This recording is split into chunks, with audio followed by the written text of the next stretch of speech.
Good morning, everyone, and apologize for our tardiness. We have had an awful lot to cover, and we will be going back into closed session after we're done with the open session here. What I'd first like to do is get approval of the minutes from our March 20th meeting. So moved. Second. Second. All in favor? Aye. Aye. Next, we had two things that we had to get early approval on. One was ratification of our partnership with Legal Advocacy for Abused Women, and I'd like to get a motion to accept. So moved. Second, and all in favor? Aye. Aye. Also, early approval for ratification of budget transfer to ENA. They have a meeting tonight, and we needed to have that as a part of their agenda, and so that's been ratified, and I need a motion for that, please. So moved. Second, and all in favor? Aye. Aye. That leaves us to purchasing.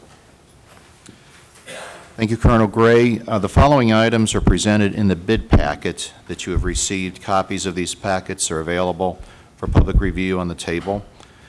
Included in the packet are any disclaimers regarding board members' business and family relationships.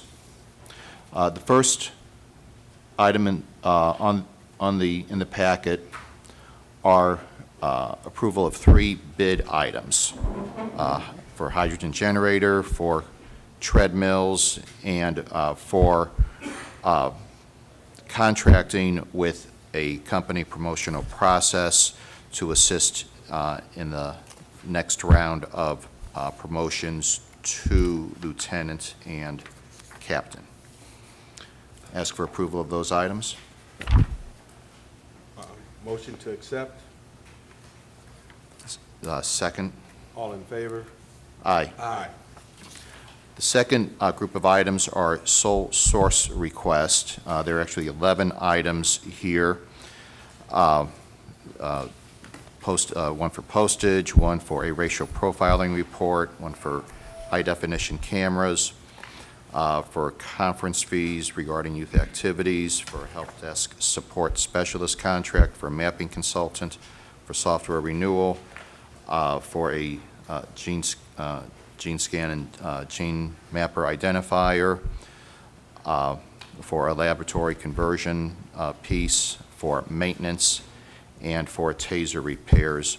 Out of those items, one that I'll mention is the racial profiling report. The author would be Dr. Richard Rosenfeld, who's done a lot of work with the department, and the purpose of that report would be to provide context for our particular department to the more high-level report provided annually by the Attorney General's office. We had that done about 6 years ago, and we think it's time for renewal. So I ask for approval of those 11 items. So moved. All in favor? Aye. Aye. The next item has 2 items for continuation of a previous bid. One is for cases of paper, and the other is for jackets, safety jackets, and I ask for approval of those 2 items. So moved. All in favor? Aye. Aye. The next items, there are 3 items on cooperating contracts, items where we are entering into contract through use of a cooperating agency. In this case, the agency is the GSA, and the items relate to software and communication systems, and for lift services for our fleet. And I ask approval of those 3 items. So moved. All in favor? Aye. Aye. The last item, or second to last item I have are for increases to purchase orders. There are 18 items here. I'm not going to read orally all 18, but you have those in your packet. And all the amounts are relatively low. So I ask for approval of those 18 items, or increases to existing bids. So moved. All in favor? Aye. Aye. The last item is for approval to sell brass as surplus property to a recycling company at the rate of $1.65 a pound. Ask for approval of that item. So moved. All in favor? Aye. Aye. And that completes my report. Thank you. Big report. Chief. Colonels, good morning. And we'll start, as we normally do, with our crime report as we ended the first quarter of 2013. As we look at the high-level picture, you'll see person crime is down 20%, over 20% for the first quarter. That reflects 269 fewer crimes against people. We're continuing to work on reducing the property crime category. Larcenies seem to be the driving category, the driving crime in that category. Larcenies are up slightly, 3.3%.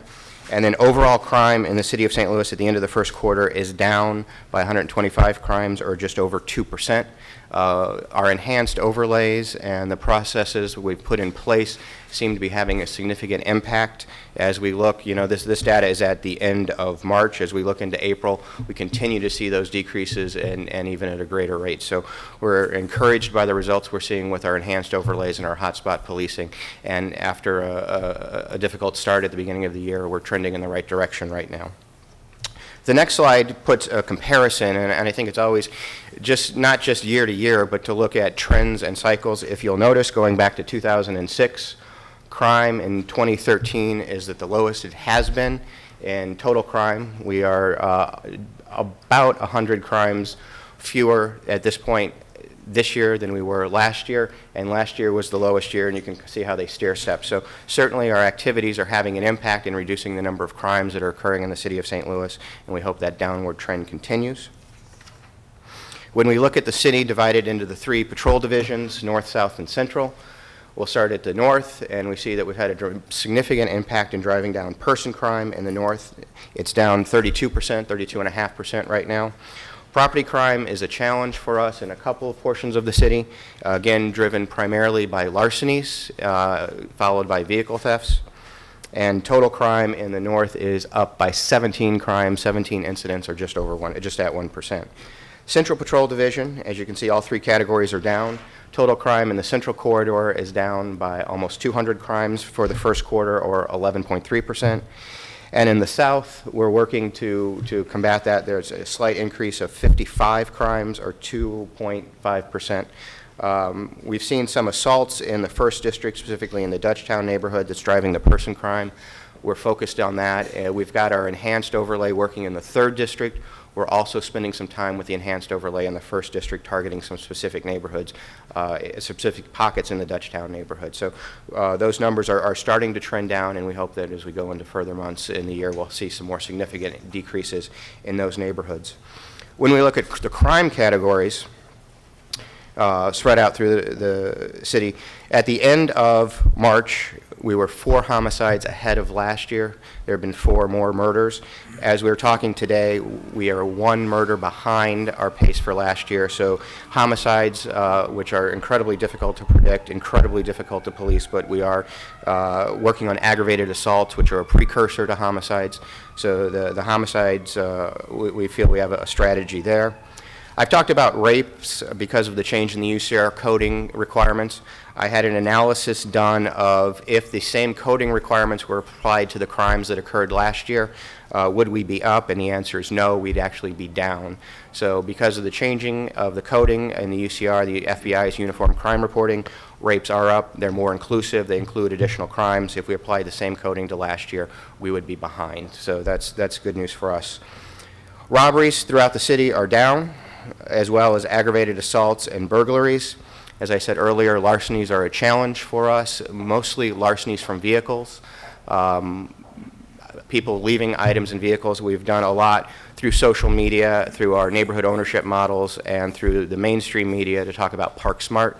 If you're going to a sporting event, if you're going to one of the venues downtown, don't leave items visible in your cars. We've also carried that message into the neighborhoods. We've seen some pockets of larcenies from vehicles, 1s and 2s, and we've carried that message into neighborhoods. Some of the captains have done a great job of papering streets with reminder cards, don't leave your laptop visible, don't leave change in your cup holder, don't leave your cell phone or your Garmin GPS visible. So we've taken that message, which has been predominantly in the business corridors or the tourist areas, into the neighborhoods to try and drive that number down too, and we're seeing some results there as well. Vehicle thefts, virtually flat, and arson then again is a small category. If we look at homicides spread throughout the city, the distribution seems to follow historical trends. We're not seeing any flare-ups in any one particular area.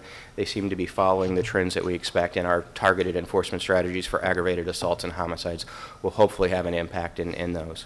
But again, it is encouraging that we've seen such a significant decrease in person crime in the North Patrol, which are the 6th, 7th, and 8th districts. So we're going to continue that focus. Again, I like to look at crime on a historical perspective.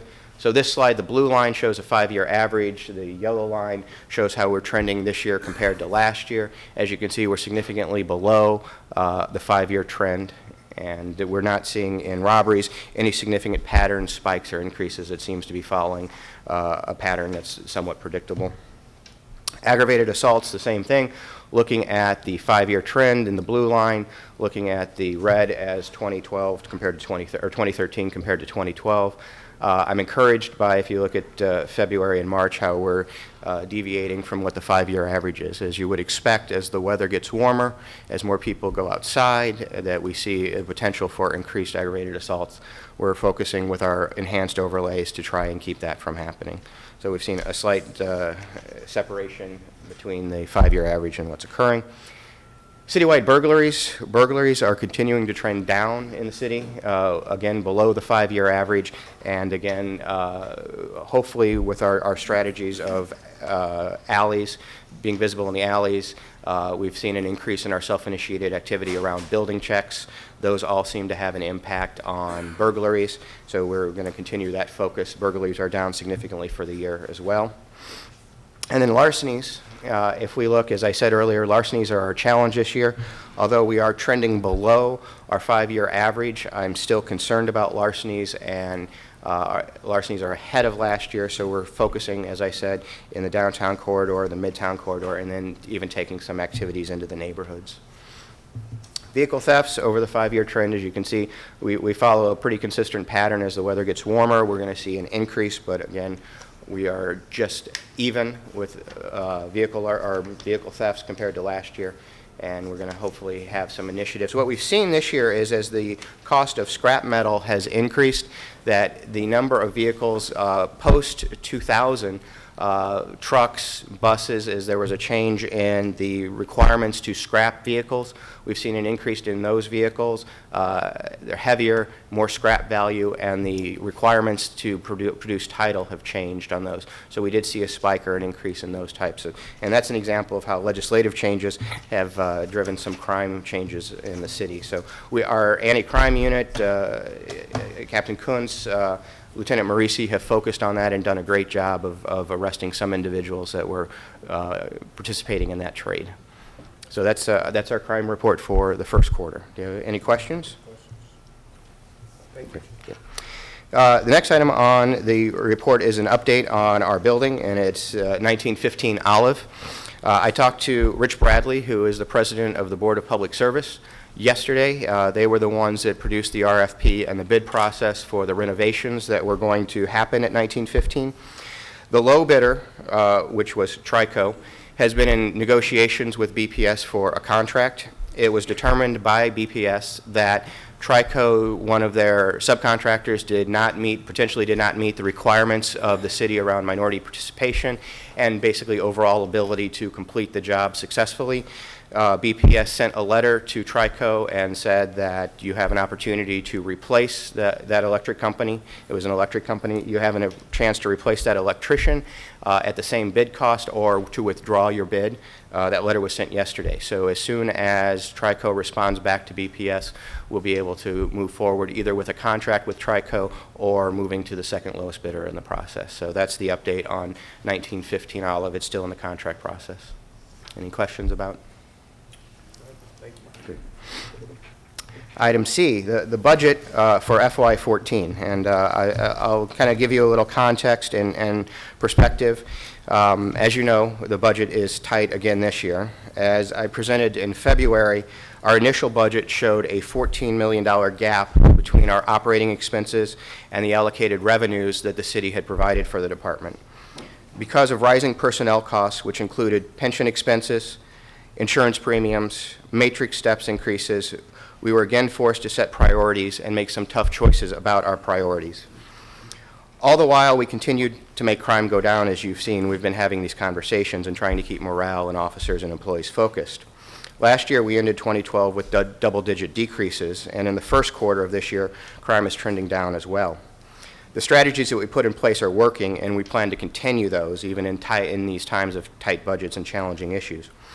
The Mayor Slay, has made it clear that his priorities are police officers on the streets and in our neighborhoods and continuing to work to make all of our citizens safe.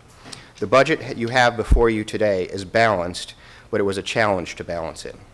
Our budget allocation increased by 3% over last year, while the operating budgets for the rest of city government are going up on average by only about 1.5%. So we got twice the increase of most of the operating departments in the city.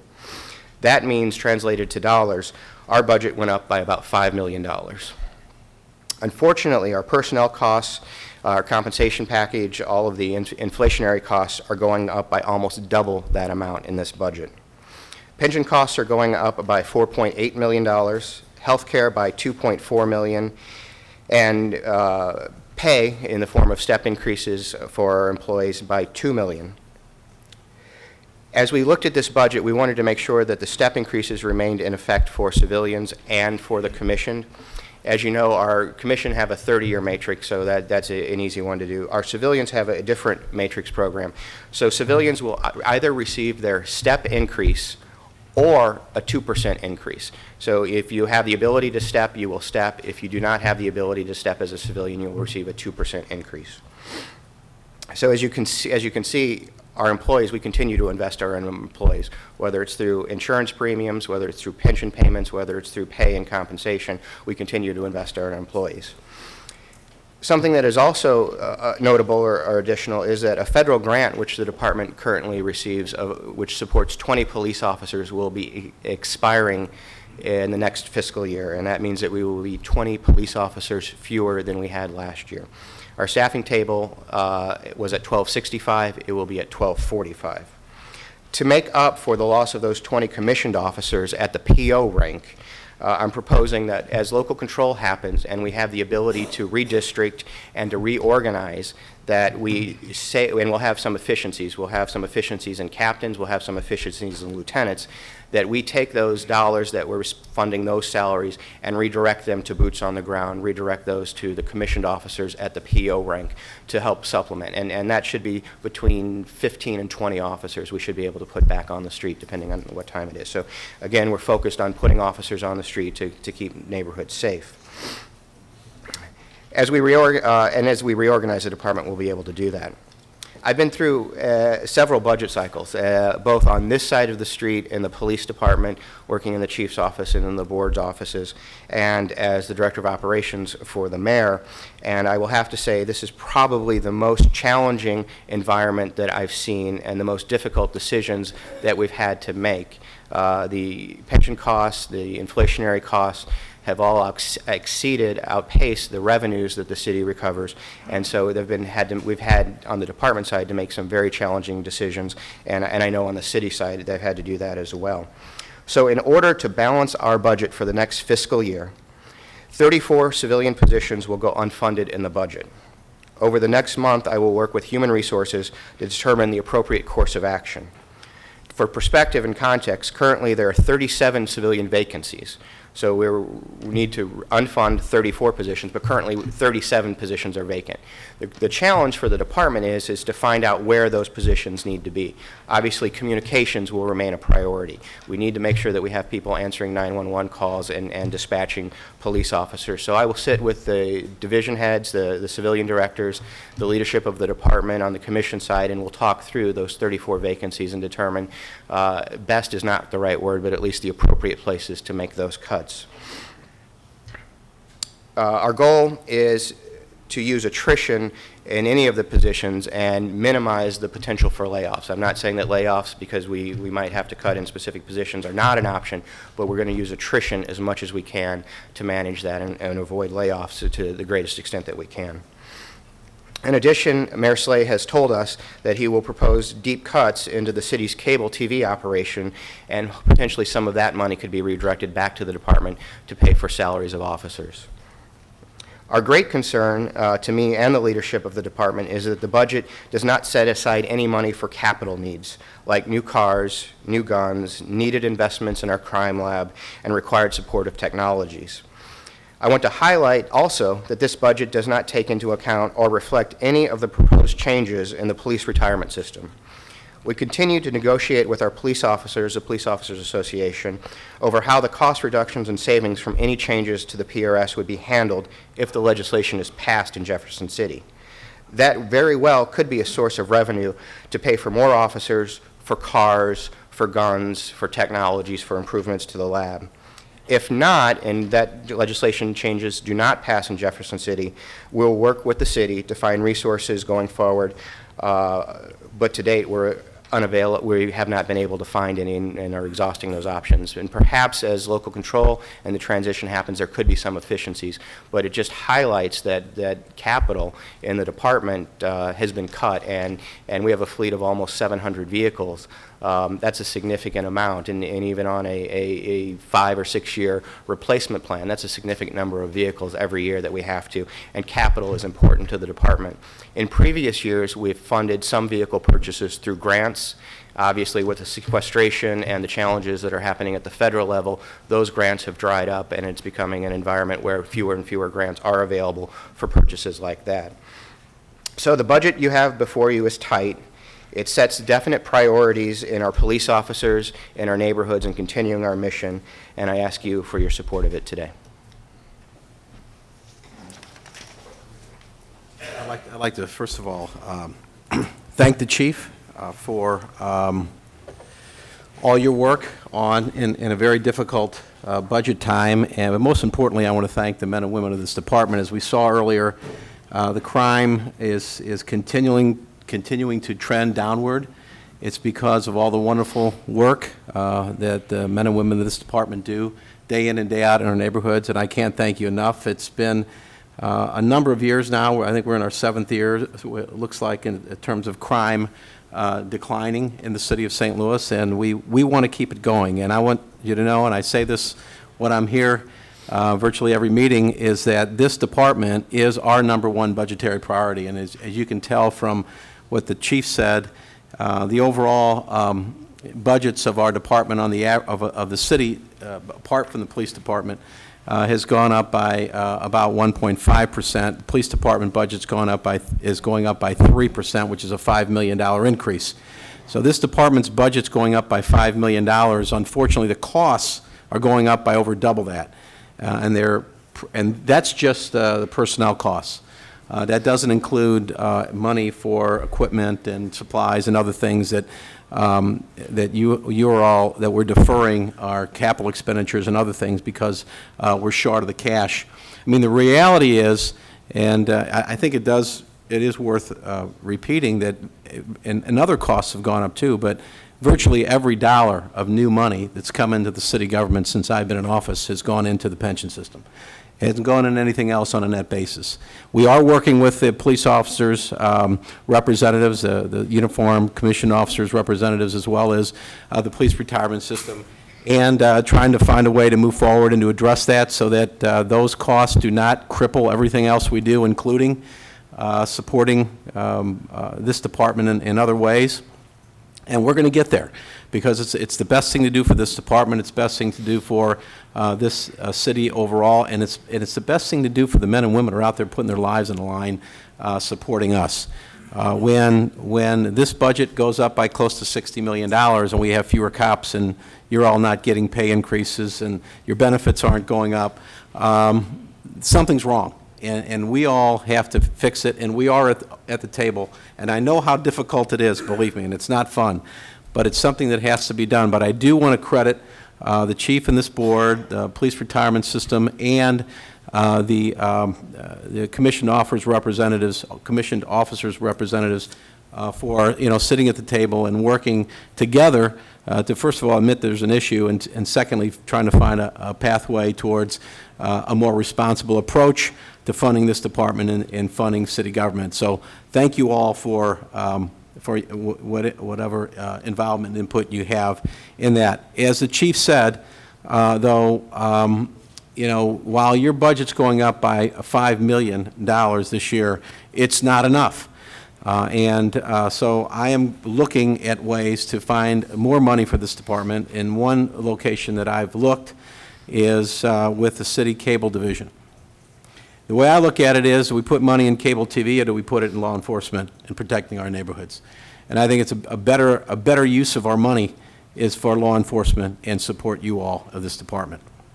So I'm going to make a motion to transfer $650,000 from the city cable division over to this department so that we can pay for more officers as well as overtime for hotspot policing. The tactics, the smart policing that this department's been doing, led by the commanders here and this chief and the chief before, have been very successful, and we want to keep that going. We don't want to let up. I want you to know that I'm going to continue going to the bat for this department, and I'm going to continue to support you in your efforts in every way I can to keep crime going down in our city. So I wanted to bring that up and let you know that I'll be doing that in our meeting, next meeting, or our meeting of the appropriate meeting of Board of Estimate and Apportionment on the budget as it comes up. Thank you. Chief, this is a difficult situation, and I've had a chance to look at the budget and listen to your report, and I don't have any recommendations contrary to your recommendations in dealing with the difficult situation. And we've chatted, so again, I agree. Motion to accept? So moved? Second?